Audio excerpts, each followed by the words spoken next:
Hello, my name is Roberto Fedrigo, and today I'm really excited to be presenting on the Canadian PET Phantom for prostate oncology, a multimodality imaging phantom for PSMA harmonization. Prostate cancer is one of the most prevalent malignancies in men worldwide. The 5-year survival rate for localized prostate cancer is nearly 100%. However, for prostate cancer that has metastasized to other regions of the body, the 5-year survival rate drops to only 30%. Currently, there are ongoing clinical trials in PET that target the prostate-specific membrane antigen, or PSMA.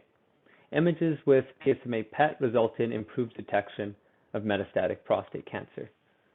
In the image on the right, you can see a really small but high contrast lesion. This is really characteristic of PSMA PET. Accurate quantitation of these lesions may improve clinical findings. However, since the ground truth is not known, we need to implement phantom studies to validate these metrics. Conventionally, the NEMA image quality phantom, shown on the left, is used in PET. The NEMA phantom has a really simple filling procedure. Fluorine-18 is injected into fillable spheres. However, these spheres are a lot larger than the lesions typically observed in PSMA PET, so it's not very realistic. On the other hand, the Probe-IQ phantom provides realistic anatomy, but it's quite time-consuming to fill, and so it's not feasible for use in multi-center studies. Therefore, there remains a significant need to implement a PSMA phantom that is both realistic and quite portable. And so the aim of our study was to develop a specialized phantom for PSMA PET and identify the reconstruction parameters and segmentation methods that are best for harmonizing this imaging paradigm. And at the end of the day, we wanted to design a portable phantom that can be used for large-scale PSMA studies and introduce more robust metrics for prostate cancer imaging. In response, we developed the Canadian PET Phantom for prostate oncology, or C3PO. C3PO is only 20 centimeters tall and allows users to perform 2 experiments in a single scan. Experiment 1 was intended to simulate metastases that are observed with PSMA PET. To achieve this, we cast 3 to 16 millimeter epoxy spheres that have been infused with sodium-22. Sodium-22 has similar decay properties as fluorine-18, but a much longer half-life, which makes it really useful for performing repeated scans. The background simply needs to be injected with fluorine-18 to simulate realistic contrast. And on the right, you can see a PET image of C3PO in which we have the sodium-22 lesions in a F18 background. And what we can do is we can quantify the radioactivity concentration using various SUV metrics such as SUV max, SUV peak, and SUV mean. And we can compute the recovery coefficients by dividing the measured activity divided by the true activity. And we can define the recovery curves for lesions under realistic PSMA PET conditions. And we can compare these curves for different scanners and reconstruction parameters, as well as evaluate the segmentation methods that are most accurate and robust. In this graph, you can see that the SUV max metric overestimated lesion concentration, while SUV peak consistently underestimated the lesion concentration.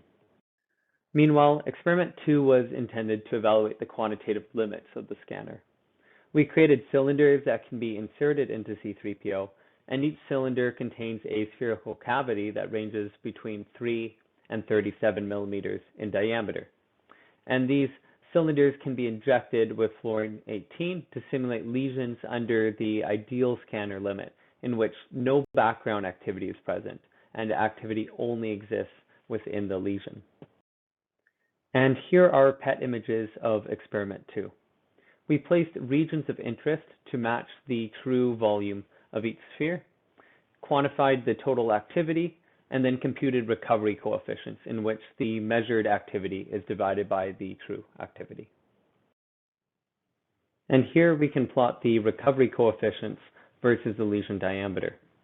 And we can compensate for the spatial resolution of the scanner by expanding our regions of interest by the full width half maximum. and here's the resulting recovery curve. And we can also identify any remaining activity loss that occurred over larger distances, such as by comparing time of flight versus non-time of flight methods. We are also developing an automated analysis pipeline for C3PO. This pipeline reads DICOM images, imports them to Python, applies masks around each simulated lesion, and then finally applies the various segmentation metrics and creates the recovery curves.